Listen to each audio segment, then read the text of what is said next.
presenté a las elecciones sindicales de 1966 porque eran las primeras elecciones libres que había en España. Libres porque no se exigía el tener el carnet de falangista para presentarse a las elecciones. Por eso las convocó Solís con mucha propaganda diciendo que eran elecciones libres.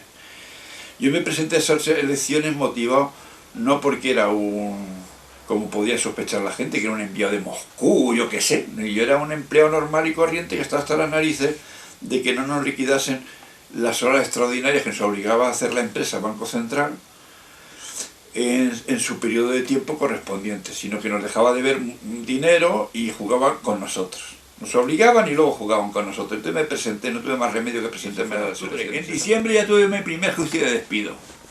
O sea, tuve 2 meses y pico que hicimos conjuntamente unos miembros del jurado de empresa, porque salí jurado de empresa, no enlace sindical, salí con número de votos, y además me correspondía ser por edad, pues más joven, secretario jurado de empresa.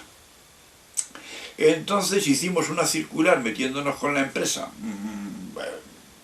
vamos, tímidamente. Lo que sucede es que el banco no estaba por esa labor, era Villalonga, que era un sátrapa, que era una persona dueño del banco, una especie de botín, dueño del banco, no una persona elegida por los accionistas del Consejo de Administración, sino que era el dueño del banco, y lo consideraba como cosa suya, su cortijo, pues una especie de botín. Entonces no estaba por tragarle estas cosas y ya pues directamente nos metió en el primer expediente de despido, que lo perdieron. Bueno, nos buscamos un abogado que era Doroteo López Royo, cuyo poder para pleitos lo tengo por aquí, porque eso es histórico. Doroteo López Royo, que era un magnífico abogado, que se volcó con nosotros, porque llevaba la causa del plus familiar, que le reclamó muchos millones a la empresa, de diferencia del punto, y este hombre nos ganó el juicio. Y luego la empresa, no conforme con eso, acudió al Supremo y también lo perdió.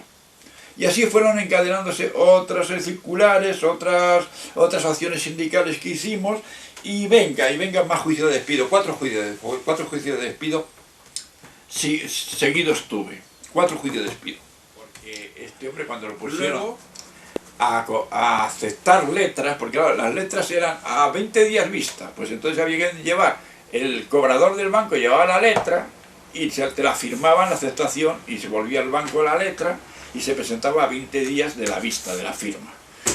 Entonces este hombre le mandaban a las tiendas, y como no regía muy bien, pues le mandaron a una tienda a que le aceptasen la letra, y él interpretó que se la tenían que pagar. Y como no se la pagaban, pues sacó la navaja y persiguió al dueño, el que se encerró en el despacho. Pero es que el dueño tenía ahí un perro, y le salió el perro a morder a este hombre, y este hombre lo levantó el perro del suelo y le mordió al perro.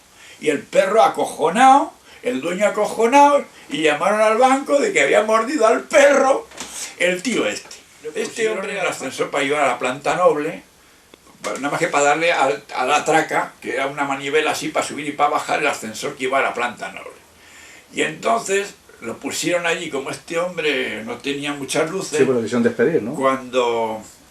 Cuando llegaba a la planta noble, que le hicieron el expediente y interviene yo, y ya se arregló el asunto, porque ya el hombre lo arreglaron en su vida. Pues al llegar a la planta noble, abría la puerta y se ponía... Perascames de esa gente, ¿no? Sí, al Consejo de Administración y a los directores generales. Abría la puerta y decía... Con tal rabor que rifaban diariamente, rifaban un mechero de gas, porque entonces no se conocía el mechero de gas, y salían unos mecheros que se llamaban Ronson, que tenían mucho éxito, pero eran muy carísimos, y ellos rifaban todos los días con una ristra de números de color naranja, otros días eran amarillos y tal, iban por las mesas y me echas un número. Fíjate, esos tíos trabajando en el banco iban por las mesas ofreciéndote un numerito, y entonces le dabas una peseta, no me acuerdo, o 25 céntimos, me parece que eran 25 céntimos, y ya está, y te daban un número. A mí me tocó una vez un Ronson, llevaba el mono azul, y yo notaba que hacía el mono azul, que hacía así, y iba por las mesas y decía, anda, y a mí me decía, pesca, échame un número. Y pero qué rifa, dice esto, y salía el pico de una gallina. En el Banco Central rifando una gallina. Y luego, como tenía que trabajar, porque tenía que cumplir el expediente y estaba archivando, me parece que estaba archivando, tenía mesas de cartas para archivar por fechas y por sucursales y esas cosas, pues la ató con una cuerda a la pata de la mesa. Y entonces todo el mundo que pasaba por ahí con mala leche, y yo uno de ellos también fui uno de ellos, pues le movió la gallina, le daba una patadita suave a la gallina, no para matarla, sino para que se moviese, aletease y gritase la gallina. Y un cachondeo con la puta gallina. Pues todo el mundo se ayudaba con esas cosas. Yo también me ayudé, yo trabajé, al poco tiempo trabajé. Bueno, me preguntas por el asunto aquello de la carta a Franco. 16 de agosto del 68, matasellos de recepción del certificado al jefe de Estado Pazo de Meirás. Aquí está, Pazo de Meirás y el justificante. Esta es la carta que escribimos el jurado de empresa a Franco protestando por la congelación salarial del acuerdo del Consejo de Ministros, pidiendo que desautorizase y revocase el Consejo de Ministros de esa semana anterior. Esto fue un bombazo. Primero, porque ni a Dios se le había ocurrido utilizar un parrafito del Fuero de los Españoles donde tú te podías dirigir directamente al jefe de Estado, pero, en petición, se llama derecho de petición, sobre una cosa determinada. Y qué cosa más normal que, viendo los enormes beneficios de ese año del banco que repercutían en las plantillas, o sea, en todos los trabajadores, y que el decreto de congelación salarial, yo estaba interesadísimo en dar la lata al gobierno, en dar la lata a Franco, en darle la lata a San Dios. Entonces pensé de que este Emilio Mansera, que era tan estupendo en el aspecto descrito, porque había sido premio Café de Gijón en un año no sé cuántos, con una novelita corta, pues ya que estuvimos comentándolo un día, el tema, pues le dije, mira, pues a ver qué se te ocurre. Me parece muy bien el tema de que esta gentuza logre sus objetivos sin el pataleo de los trabajadores. Por lo menos la protesta. Bueno, y entonces hice este escrito que está muy bien redactado, porque no lo hice yo, la redacción es de Emilio Mansera Conde, Premios Café de Gijón. Y este muchacho, que no valía ni para tomar por culo, bueno, para tomar por culo no sé, pero no valía para nada, pero para escribir y para formar estas cosas se las pintaba solito. Entonces hizo esto, y claro, como es natural, no tuvo huevos de llevarlo a correos, el certificado, y ponerlo a Franco, a pesar de que la redacción era suya. Funcionarios a coger un certificado a Franco escrito por nosotros, escrito por el jurado de empresa, se negaban a recoger un certificado dirigido a Francisco Franco Bamón de Pazo de Meirás, La Coruña, porque era agosto y estaba veraneando ahí, en el palacio de Pazo de Meirás. Primero fueron la policía armada, la que nos retuvo, nos metieron en una habitación contigua, donde los certificados, un despachito contiguo, hicieron 1000 preguntas, luego llamaron a un sargento, apareció un sargento, el sargento no era bastante, nosotros insistíamos, yo insistí, porque era el que llevaba la voz cantante, no sé si me acompañaba Paulino Tortajada Nieva, no sé si me acompañaba Paulino, pero yo sé que fui el que insistió en que ni en ningún modo, que este era un certificado, que se acogía a esto, que iba el sobre abierto, porque me temía que lo querían observar,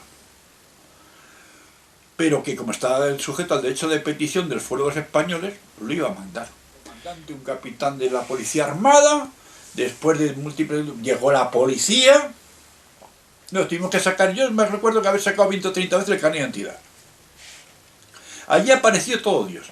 Y después de consultas telefónicas desde correos de los policías a quien fuese, dijeron que sí, y entonces me sellaron el justificante de correos.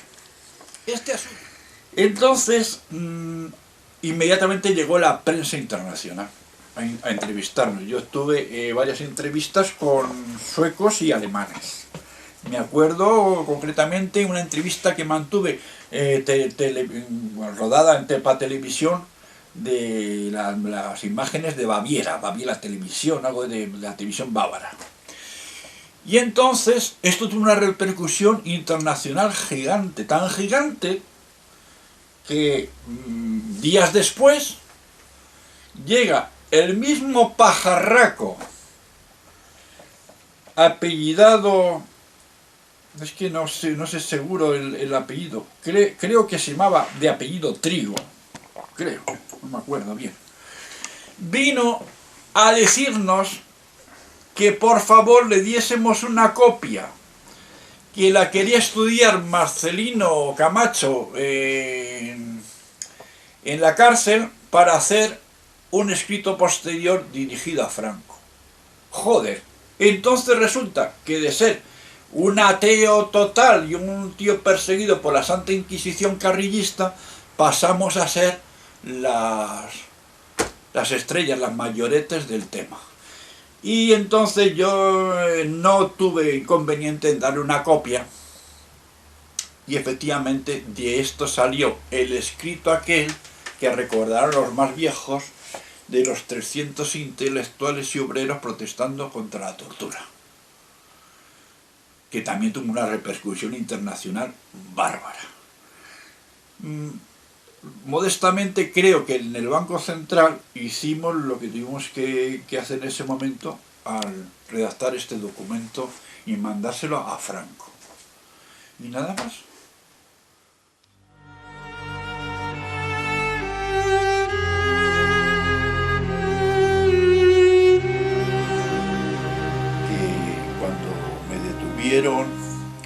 La Brigada Político-Social y me condujo a las dependencias de la Brigada Sexta, yo también te decía que la Brigada Sexta en mis tiempos, cuando yo era jurado de empresa, llevaba metal, estudiantes y banca, porque los de banca éramos muy conflictivos. Entonces me condujeron allí y ya me habían llevado varias veces y me habían pegado. También te dije que no muy fuerte, porque vi para ablandarme a mí, vi que pegaban a otros mucho más fuertes que a mí. Y ese día concretamente que quieres que rememore, que quieres que hable de él, pues me metieron allí en la habitación de la Brigada Sexta, que era como un tranvía, era muy estrechita, era como un tranvía. Y al final pues había un solo balcón que daba al patio de coches. Esto no es políticamente correcto hablar de ello, pues porque ahora la gente no habla de ello, pero bueno. Yo lo pasé, como lo pasé varias veces por la Dirección General de Seguridad, pues ese día creía que me iban a matar. ¿Por qué? Pues porque ya ellos conocían de que yo estaba metido en el comité de huelga, de aquella huelga tan enorme que hubo en toda la banca, que incluso hicimos una manifestación que cortamos Cibeles, con miles de empleados, protestando por el convenio colectivo y sobre todo pues mostrando una disconformidad total al sindicato oficial. Esto lo organizó la Interbancaria, que lo organizamos entre varios. Pues estando en la Dirección General de Seguridad ese día, el comisario, que era subcomisario, pues estaba bajo las órdenes directas de Yagüe, era el Conrado de Eso Delgado, que fue el que le reventó la espalda en la explosión de la calle del Correo. Pues este individuo no se manchaba nunca las manos. Este es el que mandaba pegar al resto, pero él nunca pegaba. Era el que mandaba. Tenía la mesa, según abrían la puerta, a la derecha estaba la mesa de él, y él se sentaba ahí. Entonces a ti te colocaban en el centro una sillita de madera y tomaba nota otro policía que se ponía en una mesa pequeña a la izquierda, según entras a la izquierda de la habitación, en una máquina de escribir tomaba la declaración. Te digo que al fondo estaba el balcón que daba al patio de coches. Ese día estaban muy cabreados conmigo, y yo creí que ese día me iba a pasar muy mal, porque delante de mí le pegaron una paliza a un estudiante eso dijeron que era estudiante, que le hicieron sangrar por la boca, por la nariz y por los oídos. Y se lo llevaron arrastrando por el pasillito hasta la entrada, hasta donde la entrada de la planta de la Brigada Político Social. Se lo llevaban arrastrando por los hombros, se lo llevaban arrastrando. Me dio la impresión que dejaba reguero de sangre, pero vamos, a lo mejor puede ser ya imaginación mía. El caso es que eso me lo hicieron presenciar, la salida del estudiante así, para decirme, ahora vas tú, y meterme adentro y ver que dentro había pues más o menos una docena de policías. Pues habría 10 o 12 policías que estaban pues muy calientes, muy cabreados, y estaba Delso allí. Y Delso dice, siéntate aquí. Y me siento y dice, mira, empezó ya a hablar mal, porque claro, entre ellos se hablaba muy mal de los que llevaban detenidos. Y no sé, dijo, mira este cabrón, este hijo puta, que nos quiere dar follones y tal. Bueno, pues entonces ahí me sentaron y empezó el interrogatorio. Me dieron unos cuantos guantazos con la mano abierta, porque yo sé que se empleaban a fondo con otros, y conmigo, como no sabían si era militante o no de izquierda, no tenía un despiste general enorme conmigo. Nada más que a mí me llamaban entonces Dantón. La policía, el nombre que me calificaba era Dantón. Y estos pues no sabían con quién se la estaban jugando. Yo iba muy maqueado siempre, iba con mi corbatita, mi traje, porque decía, un momento que me he visto, acompáñenos, un momento que me he visto, y me ponía hasta un Loden, un abrigo Loden que tenía, y iba maqueado, me metía hasta una imitación de Cristo de Kempis en el bolsillo, siempre para despistar, siempre me metía cosas raras.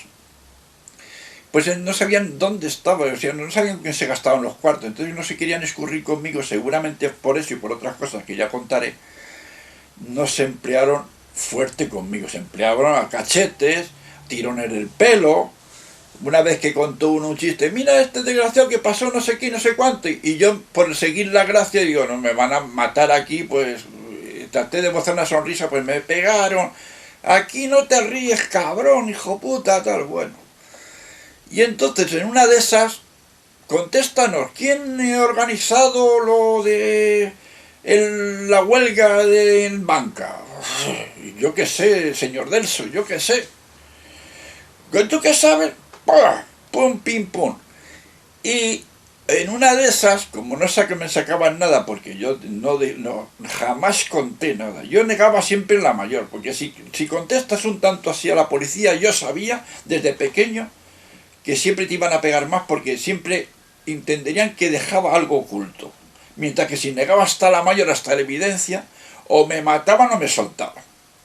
Entonces, como no les contestaba lo que ellos querían, pues me cogieron, me oparon de la silla y, abriendo la ventana que daba al patio de coches, que era un balconcillo, me asomaron. Me cogieron por detrás y me echaron un poco para adelante. A ver si me daba miedo. Yo vi las capotas de los coches, que entonces eran grises. Vi las capotas de los coches y sé la altura del balconcillo porque estuve allí. Entonces, cuando se hizo las obras de la Casa de Correos, que entonces luego fue Gobernación, pues la gente tenía muy poca estatura. Y yo me acuerdo que me quedé en ese momento acojonado de que la barandilla me llegaba por debajo de la altura del cinturón. Y digo, joder, no puede ser una barandilla tan baja. Bueno, pues el caso es que me echaron un poco el cuerpo para adelante, no me dejaron suspendido en el aire, pero me echaron y me dijeron que me iban a tirar. Y siguió el interrogatorio, después de haberme introducido a ver si ya me había acojonado. Y yo seguí en mis 13. Pues yo tenía pensado de que si decía un tanto así de mis compañeros, o de quién era, o lo que pretendía, entonces sí que no lo contaba. Así que seguí manifestando que no tenía ni puñetera idea de que yo me había visto involucrado en el tema, porque todos habían acordado eso en la asamblea del banco y que no tenían idea de cómo en otros bancos había surgido la misma idea. Entonces ese día le siguieron allí atormentándome con preguntas y tal, y de repente, ya después de un buen rato allí de manotazos, me tiraban mucho del pelo, eso sí, me tiraban del pelo, pues oí un murmullo por detrás, diciendo, se oía un murmullo, no se oía hablar, eran muchos policías y se oía hablar detrás de mí, claro, y estaban dando cara al que me interrogaba y al este no veía a los que estaban por detrás. Y entonces soltó una voz, un rugido, el Conrado Delso Delgado, el subcomisario de la Brigada Sexta, y dijo una palabra textual que no se me olvidará: me tenéis hasta los cojones, aquí se está a lo que se está. Se está a lo que se está. Y dije, joder, aquí ¿qué está pasando? Y entonces, pues, señor Delso, que va a empezar, señor Delso, que va a empezar. Entonces se oye un... iros a la mierda, ¿verdad? No pudo sujetarlos y al final se cabreó con los policías, con sus policías, y dijo, iros a tomar por culo, venga, dejadme, venga, iros a tomar por culo. Y entonces caí en que televisaban el campeonato de Urtain, que estaban televisándolo en la cafetería y que los policías se querían marchar a verlo. Entonces me quedé solo con un chico, jovencito policía, de la Brigada Sexta, que estaba en la máquina de escribir y que no se fue con ellos porque seguramente era el pelotilla. Y entonces Delso siguió, me hizo 4 preguntas más de rutina ya para despedir. ¿Qué ocurrió? Que yo siempre te he dicho, Paco, que a mí me salvó ese día, creía que me había salvado la vida Urtain. Y siempre estuve agradecido a Urtain porque yo creo que ese día me hubiesen machacado mucho.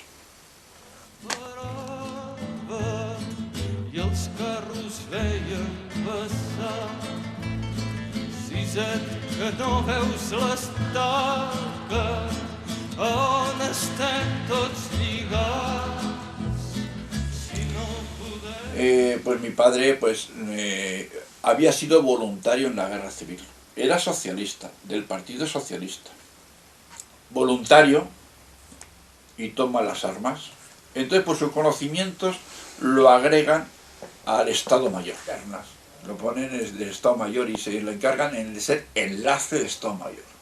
Pancho Villa, porque el mote que le pusieron Pancho Villa, porque llevaba un sombrero de lancha, porque para andar en verano o con lluvia a caballo del frente, que Morata de Tajuña estaba, el Estado Mayor estaba en Morata, en el Ayuntamiento de Morata de Tajuña estaba situado, y otras veces en el Hospital de Sangre, que lo pusieron en las aguas de Carabaña.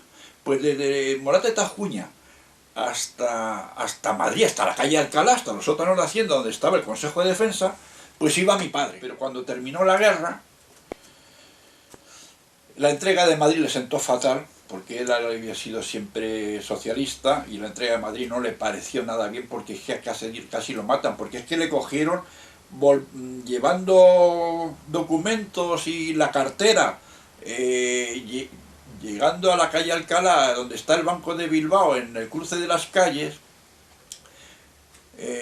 pues le pararon 2 milicianos en todo el follón y le dijeron, ¿tú comunista o casadista?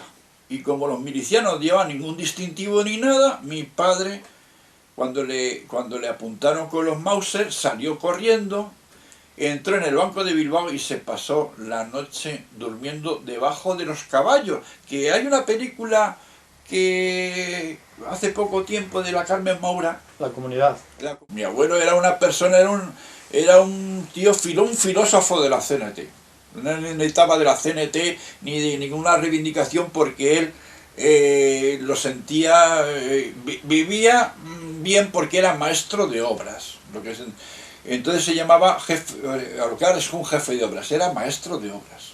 Maestro de obras fue Largo Caballero, maestro de obras fue su íntimo amigo Cipriano Mera, al que tuve la suerte de conocer, y como tal, pues era un individuo muy conocido en CNT, era mayorcito, se entregó totalmente, decomisó para la CNT el edificio Omnia de Seguros, que es el edificio ese del reloj de la Plaza Colón, un edificio que hay, pues se lo decomisó para la CNT y montó una cárcel, o una checa, una cárcel del pueblo, la cárcel anarquista, la montó allí, mi abuelo montó ahí una cárcel anarquista, versada, enterada, un intelectual, a pesar de que era maestro de obras, pero era un intelectual porque su hermano era aparejador, Fermín era aparejador.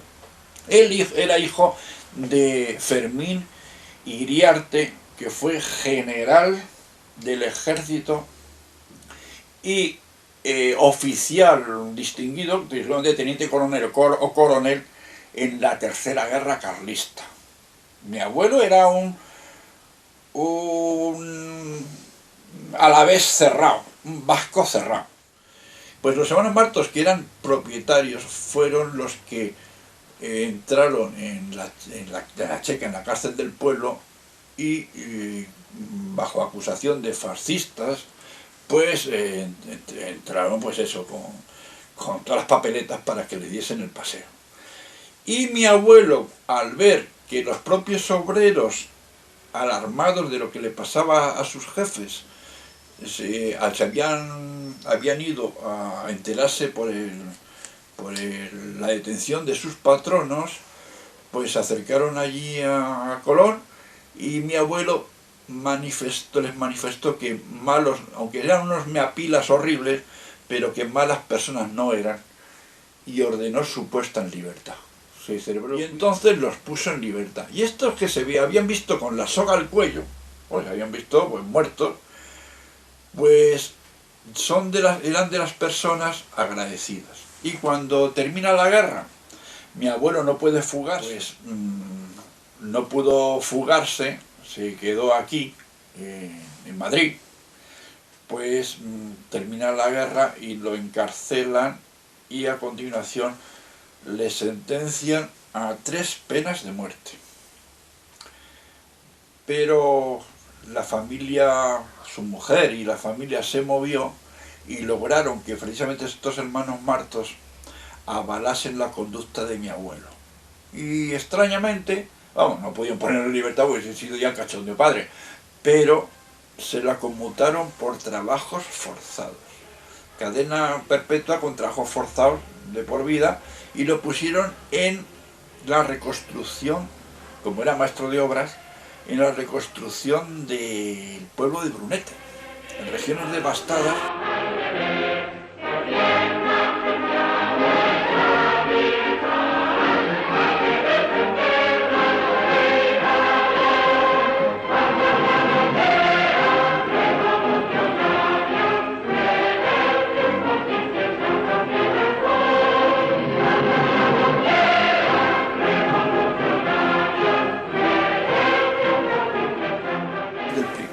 Contra el gobierno del 1 de mayo en Madrid. Y iba a haber una especie de coloquio entre diferentes fuerzas de izquierda, y tuvieron la atención de invitar. Acudí a esa reunión, que se celebró en lo que fue la fábrica de la empresa quebrada Medias Vilma. Más o menos el solar fue ocupado, más o menos, no sé, 50 metros a la derecha o a la izquierda de lo que hoy son los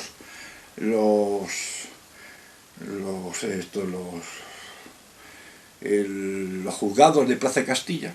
Pues estaba en Plaza de Castilla, me acuerdo de haber ido andando allí, ir en el grupo de los 3, iba Sagallifas, Arturius y yo, y entrábamos por grupitos así de 2 o 3 reducidos, íbamos entrando en un local, y allí es donde tuve la oportunidad de saludar diversas fuerzas que había allí, que intervinieron los más significados oradores de cada una de las fuerzas, llamándonos a movilización y a hacer cosas y actos de protesta el 1 de mayo.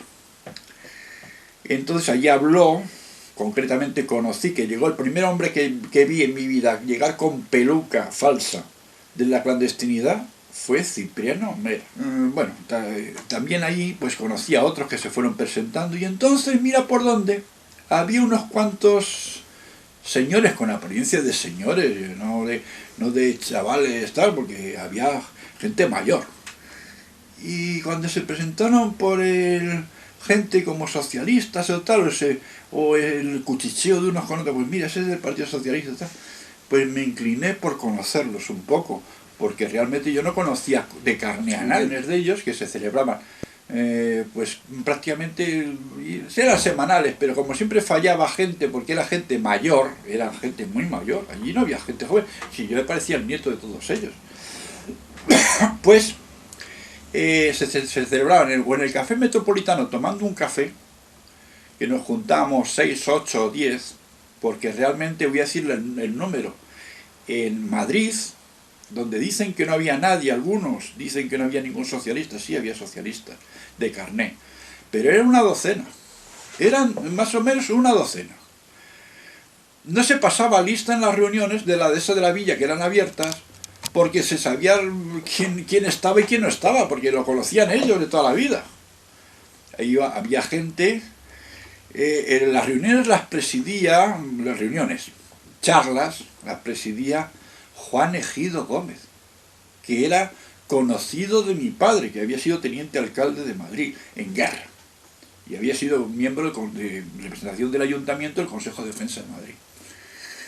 Entonces yo ya estaba ya en mi charca, estaba ya en mi sitio, o creí estarlo, más bien creí estarlo. Y ya...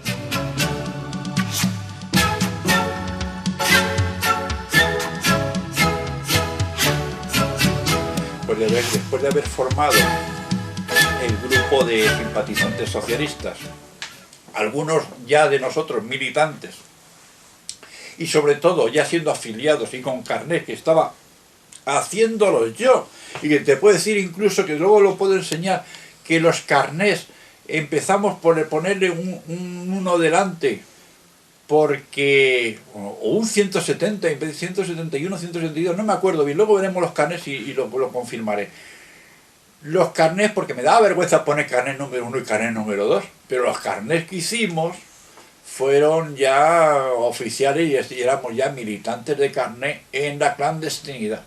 Y éramos miembros del OGT de banca en la clandestinidad.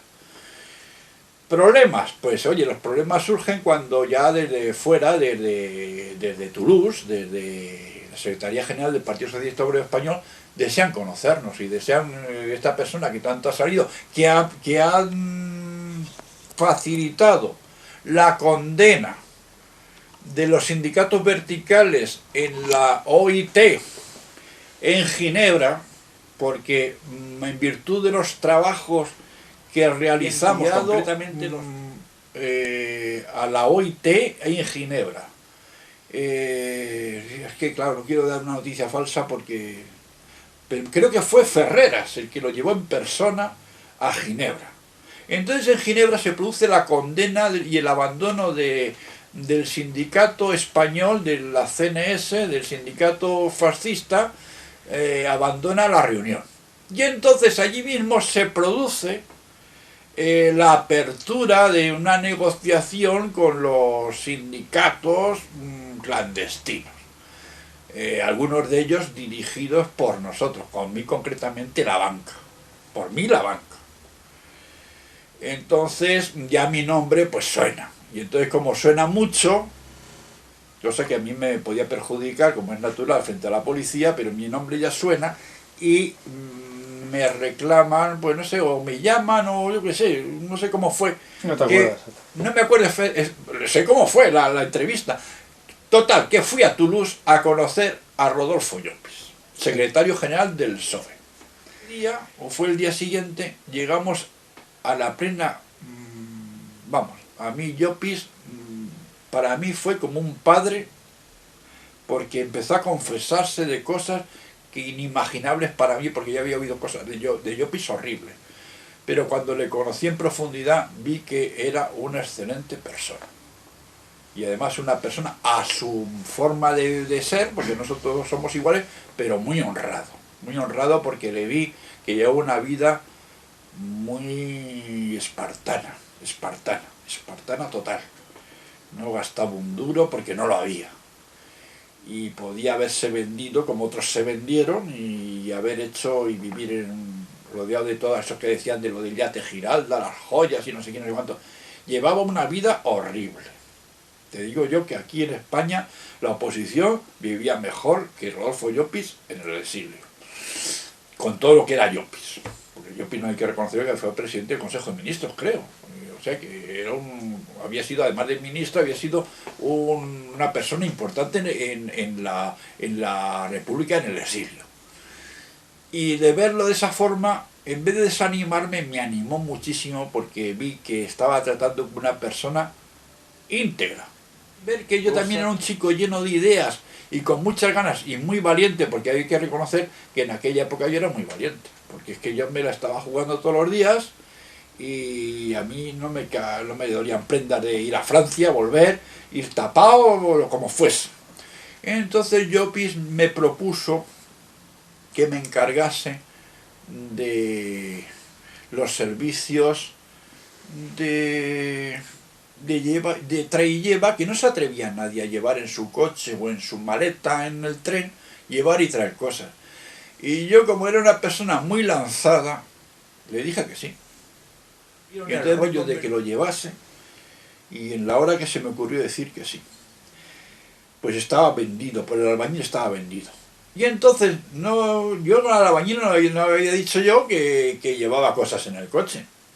Me desmontan los asientos, me desmontan el coche, pero ya, me tiran los asientos para abajo y aparecen, pues no aparecieron ni armas ni nada, aparecieron folletos. Los folletos, estos de gremios de la UGT y con justificantes de lo que se estaba haciendo y tal y cual. Bueno, pues entonces pasó interrogatorio.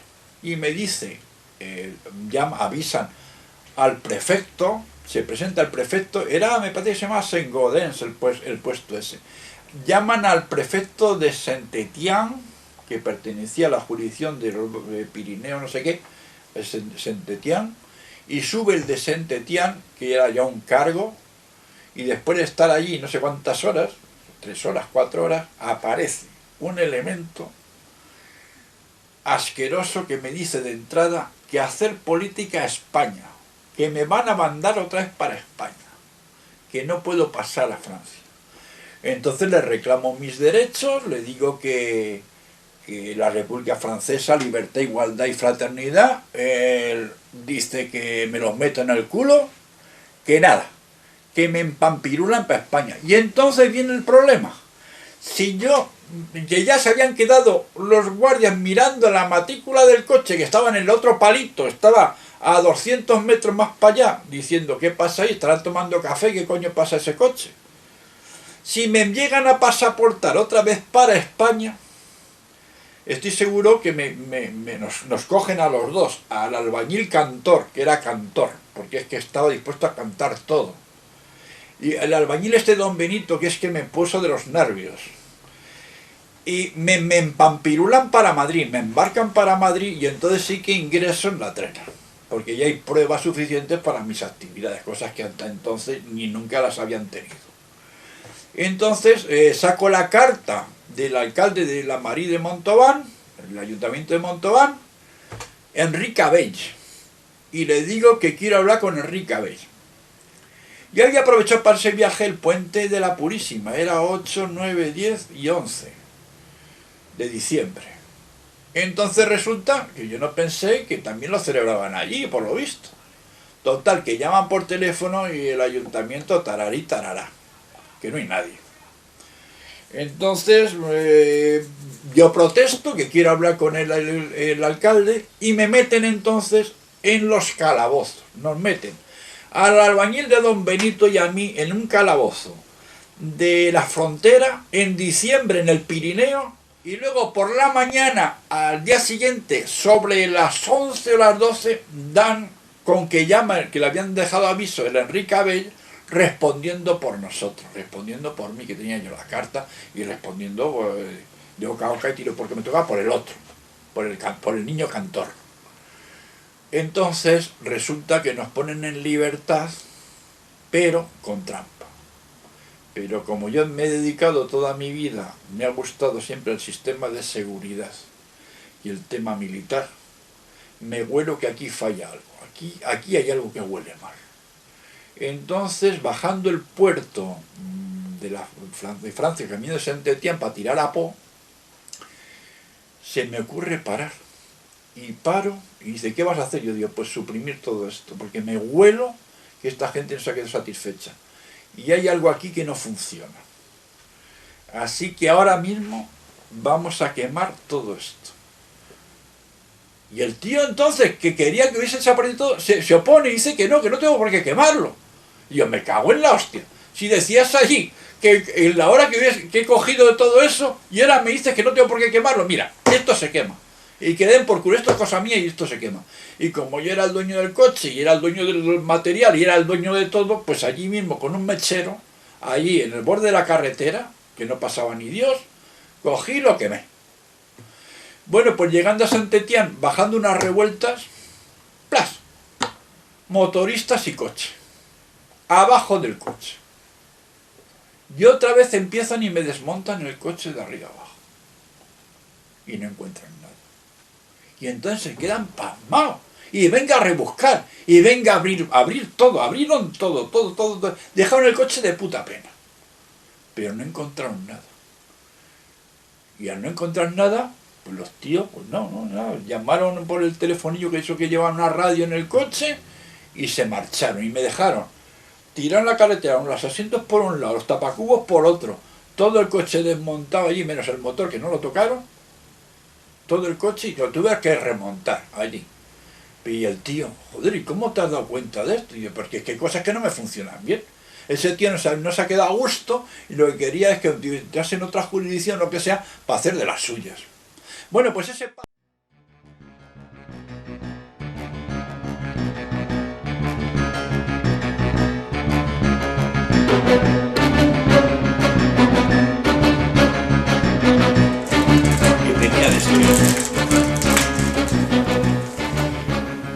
Y voy a leer todos sus datos.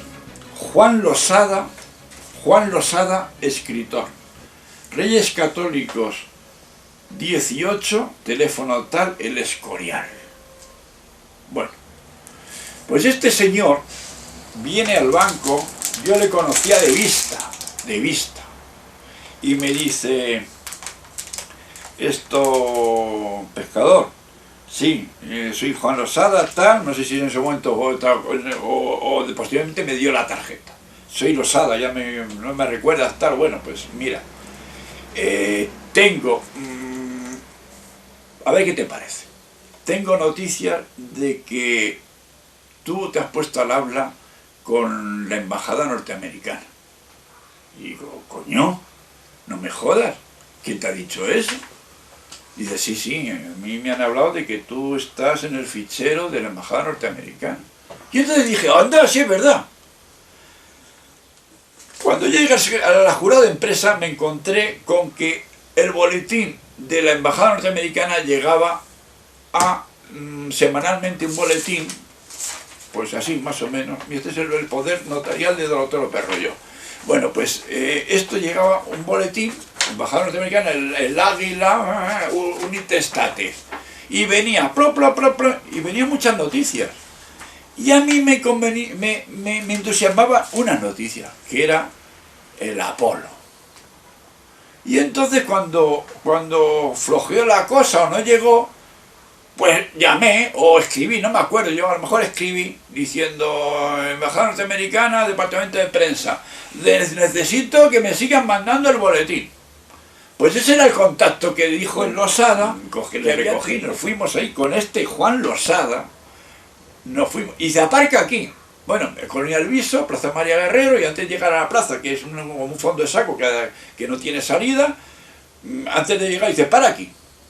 Paro y dice, bueno, pues deja el coche aquí.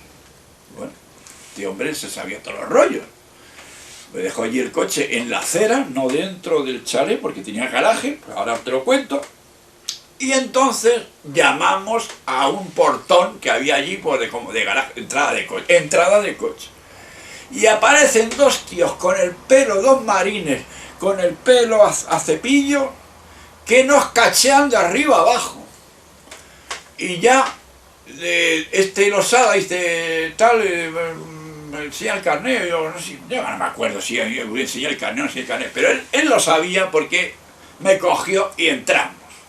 Y entramos por la rampa del garaje, o sea, por la parte así, de interior del garaje, y allí cogimos un ascensorito que era una cabinita, pues como esto, una cabinita de 2 personas, y yo, joder, ¿dónde nos subir? Y en la primera planta, se abre la puerta y había una mesa camilla más pequeña que esta, una mesa redonda, como una mesa camilla, no tenía ni brasero ni nada de eso, porque era una mesa redonda, y estaba llena de pinchos, pero pinchos baratos, pinchos canapés y pinchos de tortilla de patatas con su palillito y todo eso. Y entonces se levanta un tío de, pues nada, de un tiarrón ni nada, tiarroneros que nos habían registrado. Un tío no tenía ni media hostia, un tío normalito, ya pues de unos 60 años, y señor Sánchez Pescador, sí, Juan, vale. Podéis sentaros. Y yo reparo así y veo que hay una fila de sillas y otras 2 o 3 sillas detrás, que había pues unas 6 personas. Y yo, coño, pero si tenemos audiencia. Había una serie de personas allí con sus blogs, allí, tal. Dice, bueno, le voy a presentar, no tiene inconveniente, son periodistas extranjeros. Y yo, pues, no hay inconveniente ninguno. Bueno, pues entonces dice, bueno, pues le voy a presentar fulano tal, bueno, unos nombres tal, y fulano de tal, periodista tal de no sé dónde, y de Holanda, fulano de tal de Holanda, y entonces yo en esa época no conocía las caras. Si él lo niega, tiene todo el derecho a negarlo, porque a lo mejor es un falso testimonio que estoy dando en contra de él, y esto no es agradable para nadie. Pero si no es él, era el hermano gemelo de Sánchez Dragó. Así te lo digo. Si no es él, era su hermano gemelo. Una persona muy parecida, porque luego ya viendo tele y viendo esa cosa, y digo, coño, el periodista, uno de los periodistas extranjeros que había allí, Bueno, pues allí estaban.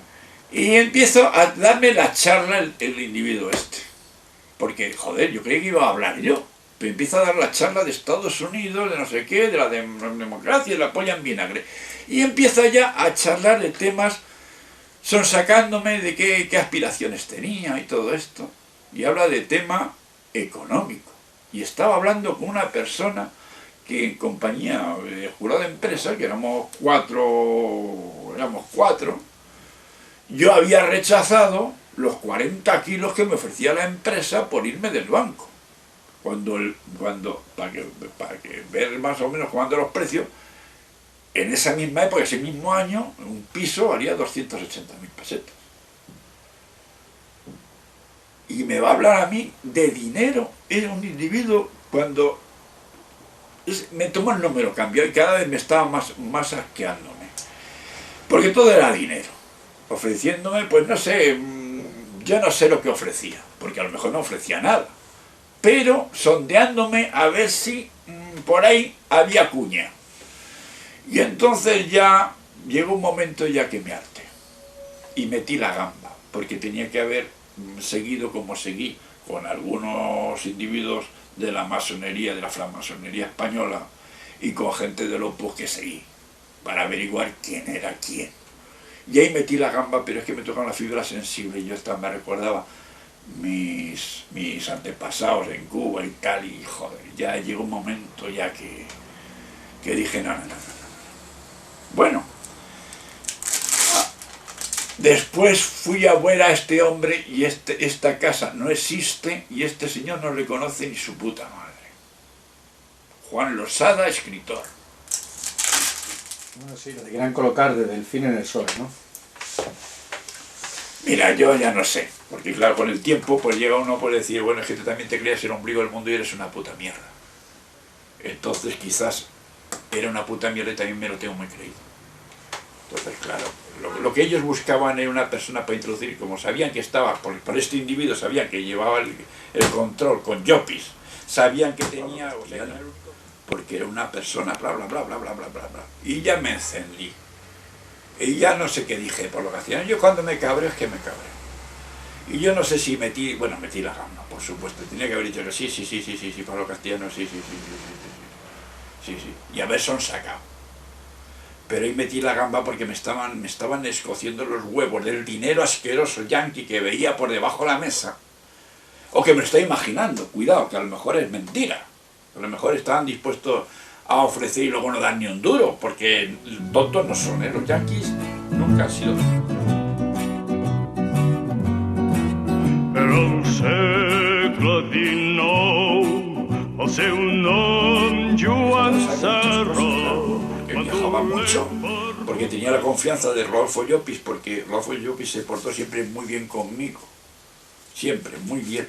Yo también me porté muy lealmente con él hasta que él me tomó el número cambiado. Porque él creyó que la había abandonado y yo no la abandoné nunca. Lo que sucede es que las circunstancias de encontrarme con que había metido a 1.500 o 2.000 trabajadores en una cooperativa y encontrarme con que los ahorros, que esa gente se había fiado de mí, encontrarme los que si yo dejaba todo eso y me dedicaba a la política y abandonaba la cooperativa, las cooperativas, dejaba a esa gente estafada. Y entonces no tuve más remedio que hacerme cargo, porque hice unos cambalaches, metí en la cooperativa, metí a uno de los socios tal para seguir las obras, uno de los socios que era honrado, no el otro sinvergüenza, y seguí las obras. Y entregamos la primera fase, las llaves, y me volví al banco. Pero en ese interín de estar en la cooperativa, pues me ofrecieron unas cosas acojonantes. Ya te digo, vinieron a ofrecerme. El otro no era Martínez de Velasco, era Pedro Martínez, que vino con Isaac Pérez y con otro que no sé si era Paje o quién era, me vino al despacho de la cooperativa a informarme de que Rodolfo Llopis había pensado en dejar la Secretaría General y que cómo veía yo ese asunto. Claro, vuelto loco. Es que claro, uno lo piensa y dice, es que aquí en política nadie te descubre las cartas. Y dice, no, es que te ofrecieron la Secretaría General. Pues no lo sé, pero yo creo que sí. Yo creo que cuando me buscaron, igual que cuando me propusieron para ir a la Dirección General de Seguridad, yo creo que sí. Pero lo mejor es que soy un gilipollas, y es que me creo todo. Pero que vinieron a mí con esas ansias, te digo que sí, le dije, compañeros, no puedo. Tengo aquí una gravísima responsabilidad. Hay 2.000 familias, más de 1.500, que han confiado sus ahorros en esto. Esto es un invento mío, porque fue una discusión con Escame, que Escame no quiso dar unos terrenos, tal, una discusión. Le dije, pues lo vamos a hacer nosotros, se echó a reír, y digo, ahora lo hacemos. Y lo hicimos. Porque era la ciudad deportiva que nos debía el banco, que los terrenos de la ciudad deportiva se los quedó para hacer en Pinar del Rey la central contable. Y eso estaba otorgado. Que además tuve conflicto colectivo con el banco, porque esos terrenos en el jurado de prensa nos lo había dado a nosotros para hacer la ciudad deportiva, para empleados del Banco Central. Y cuando Escame dijo que eso no, que esos terrenos ya eran, que no, y que de lo dicho no había nada, llevé al banco a los tribunales y perdí. Y Escame, en su despacho, entonces tenía con Escame tenían bastante acceso, porque estaba siempre. Bueno, pues Escame me dijo, se echó a reír y dijo, pescador, se ha quedado usted sin ciudad deportiva, sin su ciudad deportiva. Y entonces, es mis cabreos. Una especie de Hernán Cortés, cuando se cabrea y arma la de Dios, pues igual. Don Alfonso, nosotros tenemos nuestra ciudad deportiva y usted no podrá entrar allá ni a bañarse ni a hacer tenis. Y se echa arriba, bueno, vamos a dejarlo, venga, no se ponga usted así, pescador y tal. Don Alfonso, no. Entonces reuní a los enlaces y empezamos a hacer una cooperativa deportiva para hacer el local deportivo. Y un empleado que estaba allí muy viva dice, Paco, vamos a hacer, ¿por qué no das unos terrenitos y hacemos como le están haciendo en Colmenar, para hacernos una vivienda unifamiliar, un chalecito, tal, sin pretensiones y tal y tal? Y entonces sí, yo creo que se ha apuntado a todo el mundo. Y entonces efectivamente cogí a Martínez Feducci, socialista, sin cobrar un duro, que había sido arquitecto del Madrid de la República, procurado para mí por el José Gido Gómez, presidente del partido con el que partía en el cafetería Metropolitano, me lo buscó.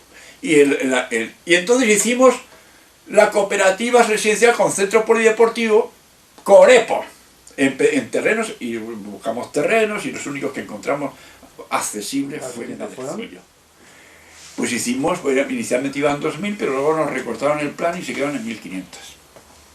Está la carretera Burgos a la altura En el kilómetro 44, en Pedrezuela, tirando a la izquierda, y una carretera, un puente y la Biblia en pasta, 40 kilómetros de calles y una maravillosa urbanización, maravillosa, planificada.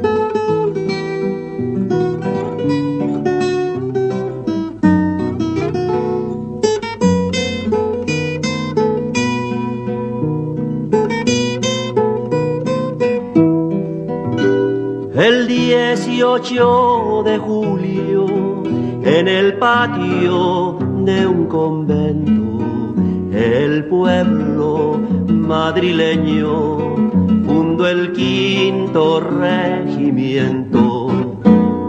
Anda, jaleo, jaleo, ya se acabó el alboroto y vamos al tiroteo, y vamos al tiroteo.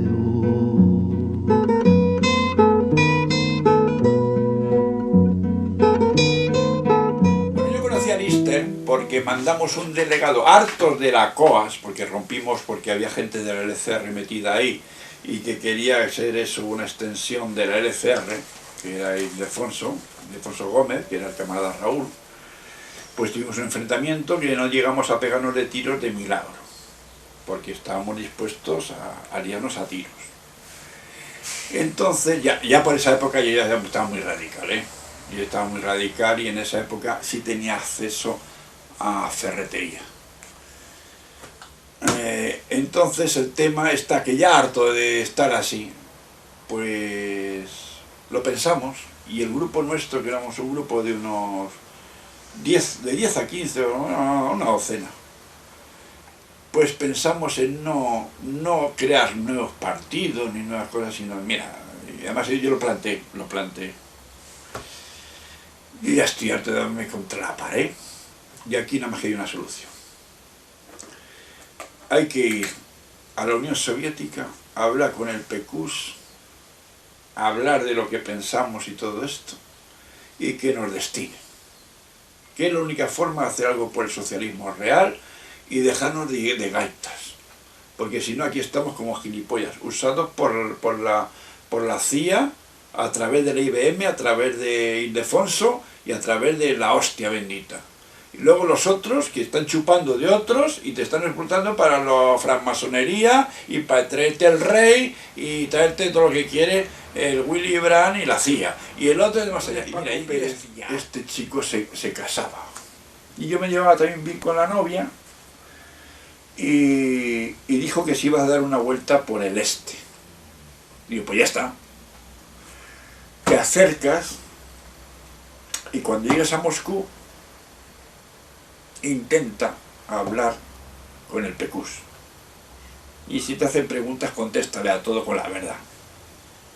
Entonces efectivamente él regresó del viaje de novios y me dijo: Paco, he hablado con unos señores del PQS en Moscú y me han dicho que tenemos que meternos en el partido con Enrique Lister.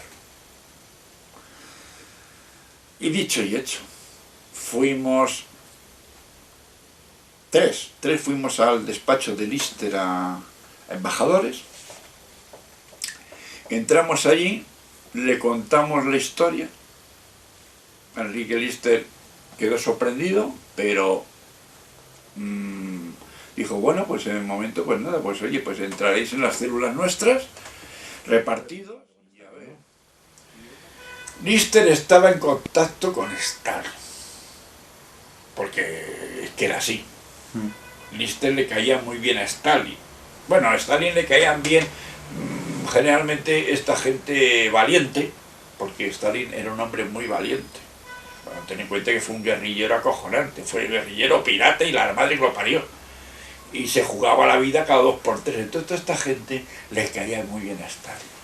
Y entonces me acuerdo de que una de las veces, hablando de la pasionaria, no sé si a ver el problema que tuve yo en Bulgaria con el tema de lo de la pasionaria y tal, pues me dijo, dice, calla, Paco, si tú qué sabes, mira, Stalin, que se negó a canjear a su hijo al ejército alemán,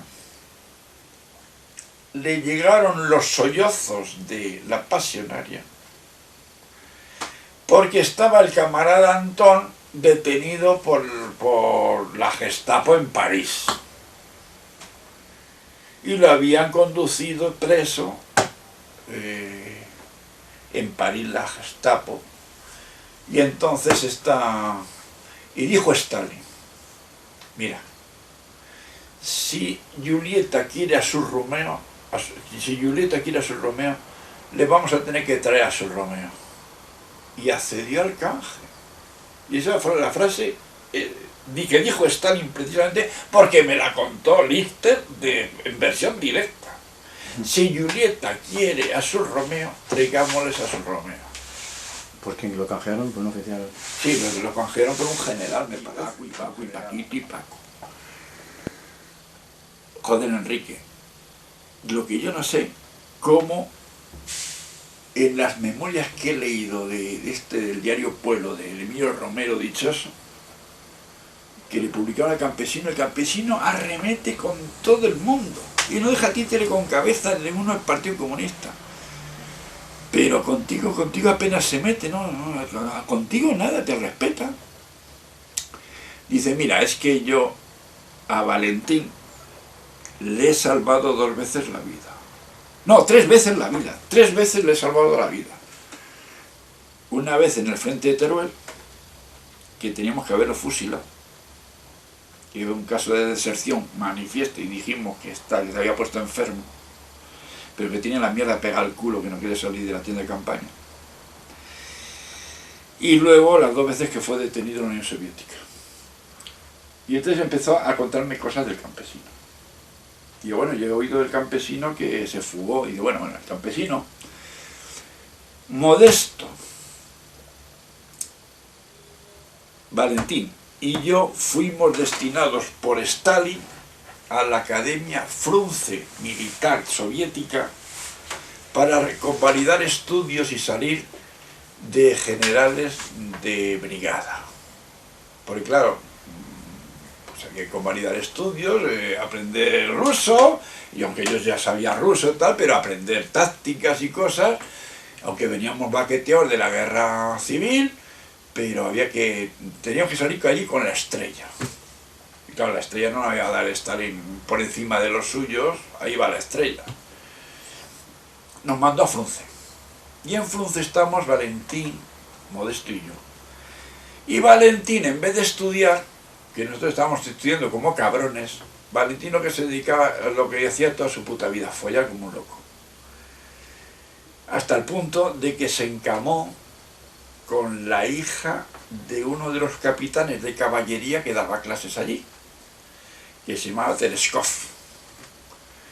Y ella se llamaba como Tereskova. De ahí que presuma de que Valentina Tereskova, la astronauta, es hija suya. Pero eso es falso, me decía Lister, pero eso es falso totalmente. Es una invención del idiota del Valentín. Pero lo que es cierto es que Valentín se iba, y que en vez de estudiar se dedica a follar como un loco, que es lo que hizo toda su puta vida. Se fumaba las clases. Y entonces no tuvieron más remedio que a nosotros nos dieron el grado. Nosotros salimos con la estrella y a Valentín pues lo echaron, lo expulsaron, fue expulsado de la academia. Y entonces a Valentín no se le ocurre otra cosa, pues como todos los españoles somos muy pícaros, pues el tío se agencia una camionetilla y en nombre del partido, de la cooperativa no sé qué, va por los pueblos requisando toda la chatarra que podía. Tornillos, araos, piezas metálicas, y luego los vendía. Entonces resulta que lo pillaron y entonces, claro, condena a muerte. En aquellos años de guerra mundial. Estamos hablando de la Segunda Guerra Mundial. Un tío que hace contrabando dentro de la Unión Soviética y encima no es ni soviético, pues pena de muerte. Lister, que se entera de lo que ha pasado, pues acude a Stalin y le salva el culo, porque Stalin entonces le conmuta la pena de muerte por trabajos en Siberia y lo mandan a Siberia. Y se escapa de Siberia. Y andando de Siberia aparece en el paso de Khyber, en la frontera de Afganistán con Pakistán, aparece un tío a pie que lo detienen las tropas británicas y descubren que después de sus harapos y eso, descubren que es Valentín González, y entonces como eran aliados los soviéticos y los ingleses, se lo remiten otra vez a Stalin, lo mandan para Rusia, y entonces en Rusia le forman otro consejo de guerra, otra pena de muerte al ejecutarlo, y entonces otra vez va Lister y apela a Stalin en los servicios que iba a prestar este hombre, todo no sé qué, y Stalin, medio en risa, porque debía ser cojonudo la historia, pues otra vez lo mandan a Siberia. Y se vuelve a escapar, y eso ya es en los años 40, final de los 40 se vuelve a escapar, y andando, aparece en París. Y Valentín González reside en París en un cuchitril de vagabundo, hasta que lo pilla uno de la CIA por banda de las historias que contaba y todo eso, y empieza a escribir artículos en contra del comunismo y poniendo a parir a todo el mundo, menos a Enrique. Perfectamente a Ernesto, al Che, porque Fidel no se movió mucho, pero Ernesto sí. Ernesto estuvo en muchas conferencias, muchas cosas, y salió fuera muchas veces, y Enrique conocía mucho a Ernesto. Pues tenía sus diferencias con él, ¿no? Bueno, es que Enrique era un comunista marxista-leninista de mucho cuidado. Y claro, él se llevaba muy bien con Raúl. Entonces era segundo de a bordo. Y con Fidel, pues sí, pero vamos, que nuestro partido en Cuba, porque nosotros teníamos delegados en Cuba, un tal Andrade era el máximo dirigente nuestro en Cuba, pues con lo que mejor nos llevamos siempre había sido con Raúl. Lo que hizo Enrique, igual que también se dice que fue Bayo, el comandante Bayo, bueno, pues lo que hizo Enrique fue, con sus conocimientos, facilitarle el tren logístico a Fidel Castro en la revolución. Todo el tren logístico, o sea, toda la parte de abastecimiento, de organización de Estado Mayor.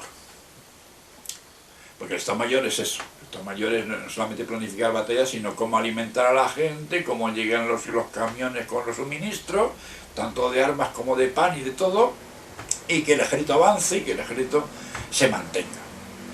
Y esa labor la realizó Enrique Lister.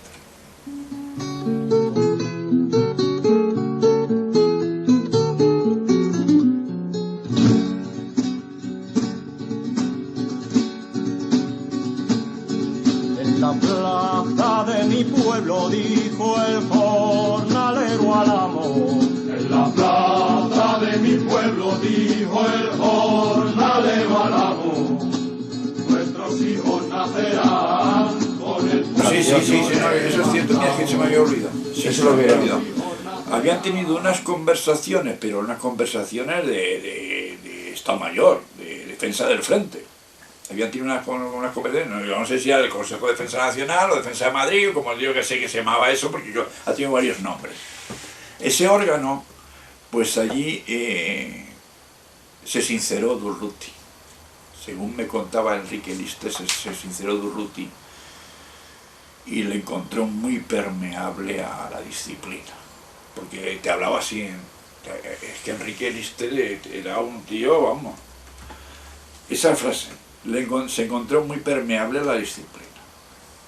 Dijo que eso no se podía consentir, que el coño era eso de que se viniese la gente del frente a tomar café a Madrid y a dormir a Madrid, y que habían asambleas allí, mientras estaban pegando tiros todo Dios, estaban ellos de asamblea, Yo digo, no me digan más porque yo sé de cosas de ACNT, que es así. Y dice, pues, lo encontré muy permeable a la disciplina. Y claro, ¿qué se va a hacer? Pues es que yo estuve en la guerra. Yo soy anarquista. Y era guardaespaldas de Durruti. Hostias, ¿qué me dices? ¿Qué me dices? Sí, sí, yo he sido guardaespaldas de Durruti. Yo era el guardaespaldas y chofer de Durruti.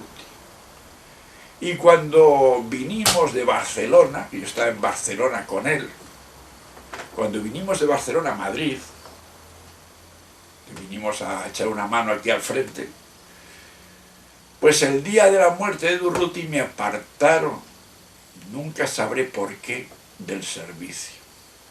Cuando yo tenía plena confianza de Buenaventura, tenía plena confianza de él y yo plena confianza en él, que era un compañero acojonante y que, vamos, me dice que tengo que morir por él y muero por él.